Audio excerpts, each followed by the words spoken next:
be reading the crystal ball. So let's get into it. The crystal ball.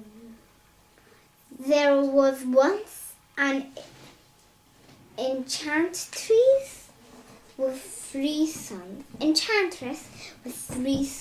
who loved each other dearly. However, the old enchantress did not trust them, and though they wanted to steal her power from her, she changed the eldest into an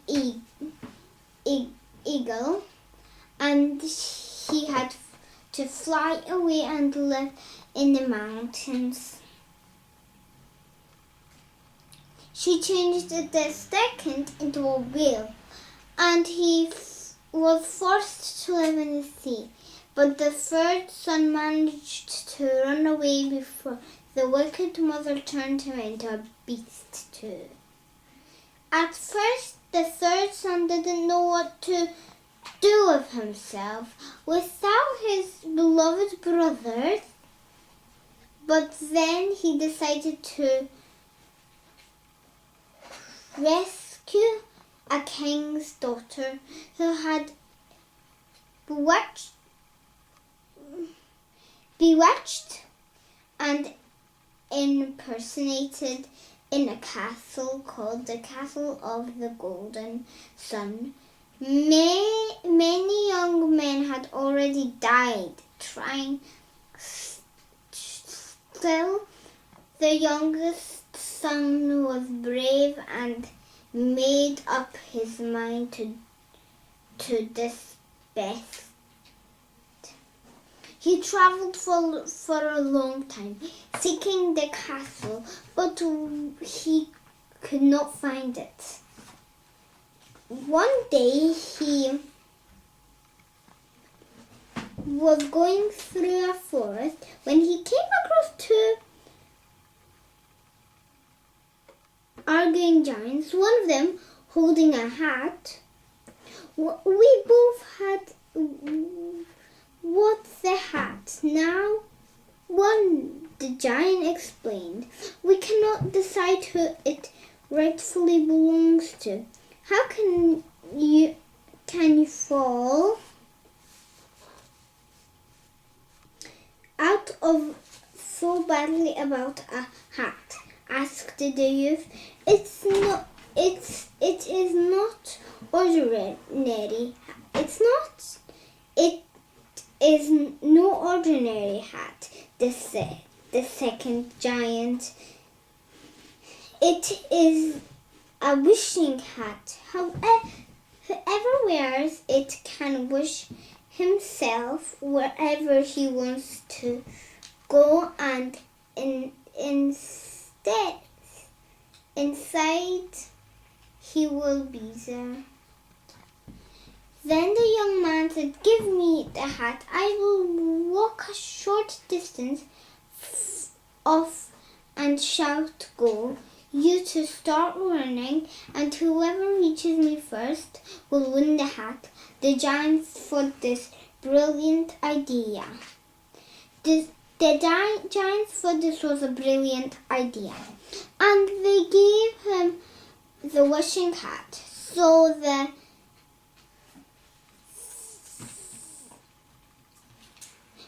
the young man walked away and put the hat and flew of the castle and golden sun.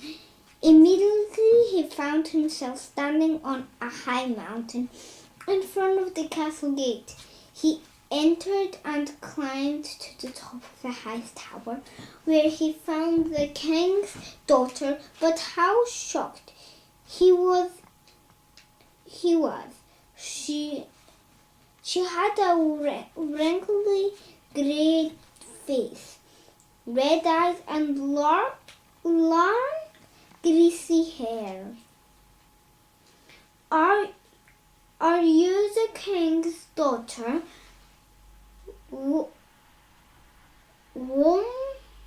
Everyone says it is so beautiful?" he asked.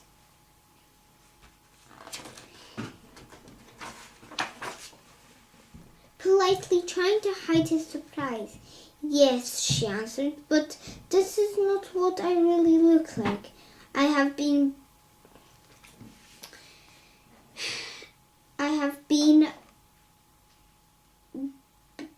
bewitched, so I appear ugly." She held up a mirror, and the young man saw himself reflected next to the most beautiful young lady in the world. "This is what I really look like," she exclaimed with tears rolling down her cheeks. "However can I break the spell and set you free?" he argued. The princess said, Go down the mountain and you will see a wild bull standing by a stream. You must fight it. Many young men have died trying.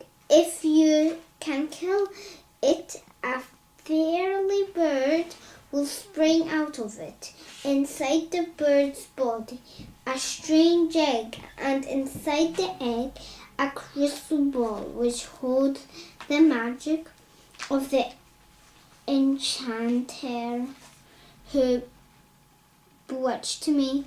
If you can catch the furry bird and get the crystal ball, bring it here. So the enchanter in the great hall, his power will be destroyed. But the bird will burn you if you touch it. And if the egg falls on the ground, it will be blazed into flame and burn everything nearby. It including the crystal ball. So the youth went down the mountains to the stream. There he stood the bull snoring and blowing the bull's charmed at the young man, but he grabbed its horns and swung into its beak. As it tried to throw him off, he drew his sword, plunged into the animal, and it fell down dead.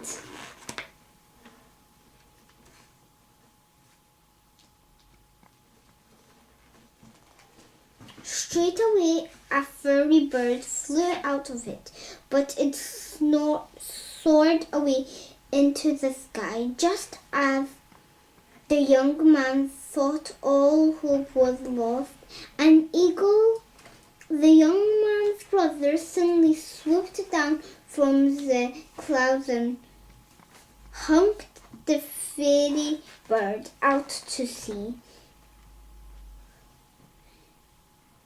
When at last the bird was executed at being chased, it let its egg fall. The egg landed on a fisherman's hut on the shore, which immediately burst into flames.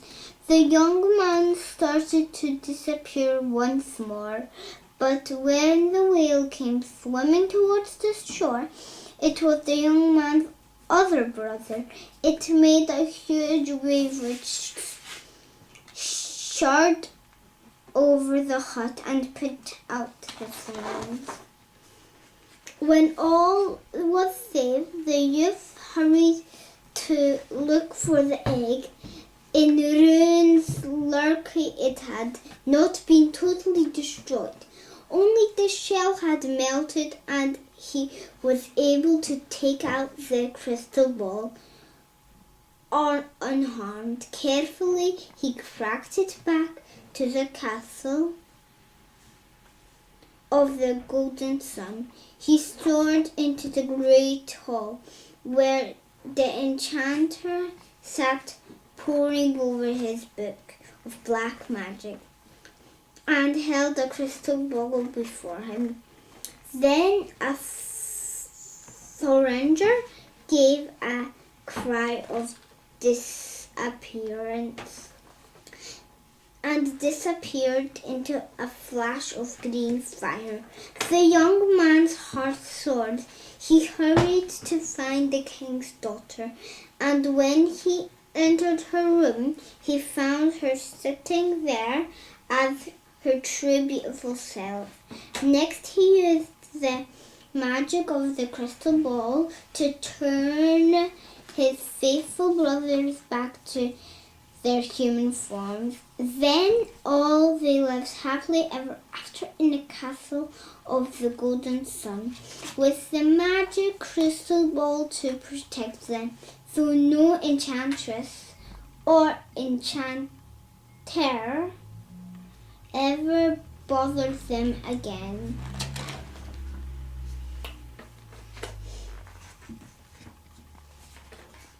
Oh, I'm sorry, that's the end of this tale. But tomorrow comes another tale, Sleeping Beauty. And we have already read so much, but there's still a lot to go. So I will see you soon. And of course, as always, have a good day. Bye.